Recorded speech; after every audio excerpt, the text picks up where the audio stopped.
Alhamdulillah, hari ini hari ketiga kami di Pusat Belajar Ciku dalam usaha untuk memfoto keindahan di dalam gua-gua di Ciku. Dan kita telah dapat memfoto di Gua Tok Guru, Gua Terowong Angin, termasuk Batu Avatar. Dan juga pagi tadi kita memfoto pokok yang besar di atas satu batu macam avatar jugalah kan. Dan sekarang kita memfoto di Gua Cinta.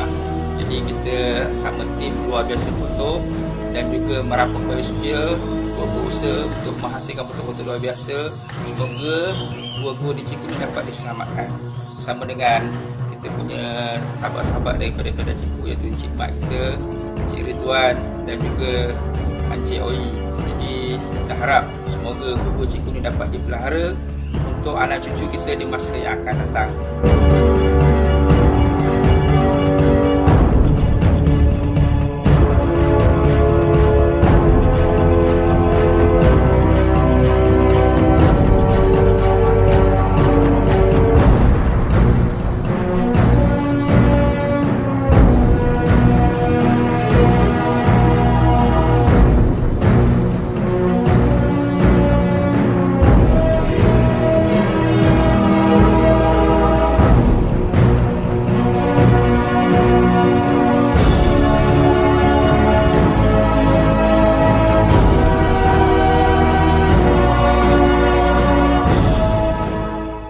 Untuk memahami air adalah kehidupan, maka dalam kehidupan penghasilan formasi-formasi dalam gua, ini salah satunya namanya stalactite. Asalnya dulu dia straw kecil ya.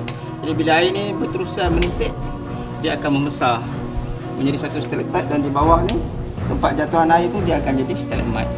Mengikut kajian 1 tahun, dia punya kadar tumbesaran sekitar 1 mm untuk 1 tahun. Jadi kalaulah gua ni diletupkan, dia satu kerugian lah pada generasi yang akan datang. Sama-sama kita pelihara Gua Ciku. Save Gua Ciku. Save Gua Ciku.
Gua-gua di Ciku ni dapat dipelihara dan bukit-bukit batu kapur ni tidak dibinasakan oleh pengusaha kilang simen.